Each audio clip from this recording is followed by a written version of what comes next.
ലാ ഇലാഹ ഇല്ലല്ലാഹ് എന്ന് പറയുക എന്നത് എളുപ്പമല്ല.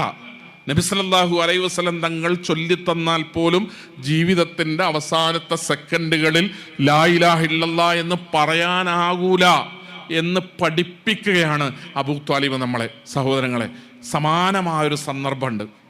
റസൂലുള്ളാഹിക്ക് ഖിദ്മത്ത് ചെയ്തിരുന്ന, പരിചാര ജോലിയൊക്കെ ചെയ്തിരുന്ന ഒരു ജൂത കുടുംബത്തിലെ ഒരു ആൺകുട്ടി, അവന് സുഖമില്ലാതായപ്പോൾ റസൂല് ആ കുട്ടിയെ സന്ദർശിക്കുകയാണ്.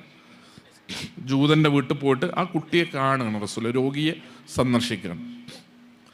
പ്രവാചക തിരുമേനി സല്ലല്ലാഹു അലൈഹി വസല്ലം തങ്ങൾക്ക് അവിടുത്തെ അവസ്ഥയും കുട്ടീൻ്റെ സാഹചര്യമൊക്കെ കണ്ടപ്പോൾ ആ കുട്ടിയുടെ അവസ്ഥ ഒരു ഇനിയൊന്ന് രക്ഷപ്പെടാൻ സാധ്യതയില്ലാത്ത വിധം അങ്ങേ അറ്റത്താണ് എന്ന് തോന്നിയപ്പോൾ പ്രവാചക തിരുമേനി സല്ലല്ലാഹു അലൈഹി വസല്ലം ആ കുട്ടിയോട് ഇതേപോലെ പറയുന്നുണ്ട്, ഖുൽ ലാ ഇലാഹ ഇല്ലല്ലാഹ് എന്ന് പറയുന്നുണ്ട് ജൂത കുട്ടിയോട്. ജൂതനായ ഒരു ചെറിയ പയ്യനാണ്, അവനോട് പറയാൻ ഖുൽ. അപ്പം ആ കുട്ടി ഒന്നും മിണ്ടില്ല.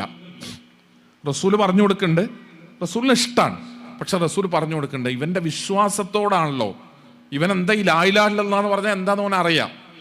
അപ്പോൾ അത് ഒരു ജൂത കുടുംബത്തിലെ ഞാനത് പറയുമ്പോൾ എന്തായിരിക്കും എൻ്റെ അവസ്ഥ എന്തായിരിക്കും? അവൻ്റെ അച്ഛനെ നോക്കി, ആ ജൂതക്കുട്ടി അവൻ്റെ വാപ്പാൻ്റെ, അവൻ്റെ അച്ഛൻ്റെ, ജൂതനായ തൻ്റെ പിതാവിൻ്റെ മുഖത്തേക്ക് നോക്കി. അയാൾ പറഞ്ഞു മോനോട്, അത്തി അബുൽ ഖാസിം.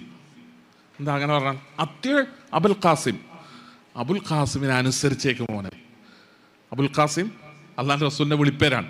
മുഹമ്മദ് പറയുന്നത് പോലെ ചെയ്തേക്ക് മോനെ എന്ന് മകന് അച്ഛൻ ഒരു ഇഷാറത്ത് കൊടുത്തു. അങ്ങനെ ചെയ്തോളാൻ പറഞ്ഞു. അപ്പം ആ കുട്ടി ഷഹാദത്ത് ചൊല്ലി, മുസ്ലിമായി. ഖുൽ ലാ ഇലാഹ ഇല്ലല്ലാഹ് എന്ന് റസൂൽ പറഞ്ഞപ്പോൾ അബൂ ത്വാലിബ് ഷഹാദത്ത് ചൊല്ലില്ല. ഖുൽ ലാ ഇലാഹ ഇല്ലല്ലാഹ് എന്ന് പറഞ്ഞപ്പോൾ ജൂതപ്പയ്യൻ ഷഹാദത്ത് ചൊല്ലി. ഇന്നക ലാ തഹ്ദീ മൻ അഹ്ബബ്ത, നീ ഇഷ്ടപ്പെടുന്നവരെ ഹിദായത്തിലാക്കുക എന്നുള്ളത് നിനക്ക് കഴിയില്ല. ആർക്കാ ഈമാൻ ഉണ്ടാകുക?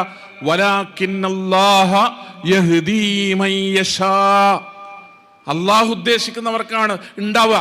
നമ്മുടെ മനസ്സിൽ ഹിദായത്ത് ഉണ്ടെങ്കിൽ നമ്മുടെ മനസ്സിനകത്ത് ഹിദായത്ത് ഉണ്ടാകാൻ അള്ളാഹു ഉദ്ദേശിച്ചു. ചെറിയ കാര്യമല്ല. കോടിക്കണക്കിന് മനുഷ്യരുടെ ഇടയിലാണ് ഞാൻ നിങ്ങൾ ജീവിക്കുന്നത്. കോടാനുകോടി മനുഷ്യർക്കിടയിൽ നിന്ന് എൻ്റെ മനസ്സിനകത്തോ നിങ്ങളുടെ മനസ്സിനകത്തോ ഹിദായത്തുണ്ടാകണം എന്ന് റബ്ബ് തീരുമാനിച്ചതാണ്. റസൂല് തീരുമാനിച്ചിട്ട് അത് നടന്നില്ല. റസൂലിനോട് പറഞ്ഞു നടക്കൂല. ഇന്നക ലാ തഹ്ദീ മൻ അഹ്ബബ്ത, മുഹമ്മദ് നബിയെ നീ ഇഷ്ടപ്പെടുന്നവരെയൊക്കെ നിന്റെ പാർട്ടിയിൽ ചേർക്കാം എന്ന് കരുതരുത്. അങ്ങനെയല്ലത്. ഒരു സംഘടനയിലേക്ക് മെമ്പർഷിപ്പ് കൊടുത്ത് അവനാന്റെ ആൾക്കാരെയൊക്കെ കൂടി അതിൻ്റെ അങ്ങനെ കൂടെ നിർത്തുക, അതല്ല ഇത്. വലാകിന്നല്ലാഹ യഹ്ദീ മൻ യശാ, അല്ലാഹു ഉദ്ദേശിക്കുന്നവരുടെ മനസ്സിനകത്ത് അത്ഭുതകരമായി അള്ളാഹു നിക്ഷേപിക്കുന്ന അനുഗ്രഹത്തിന്റെ പേരാണ് ഹിദായത്ത് എന്ന് പറയുന്നത്.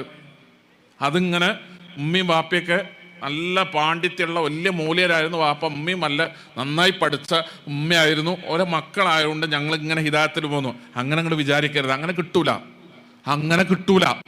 ഉമ്മയും വാപ്പയും നന്നായത് കൊണ്ട് കിട്ടുകയാണെങ്കിൽ നൂഹ് നബിയുടെ മകന് കിട്ടണം.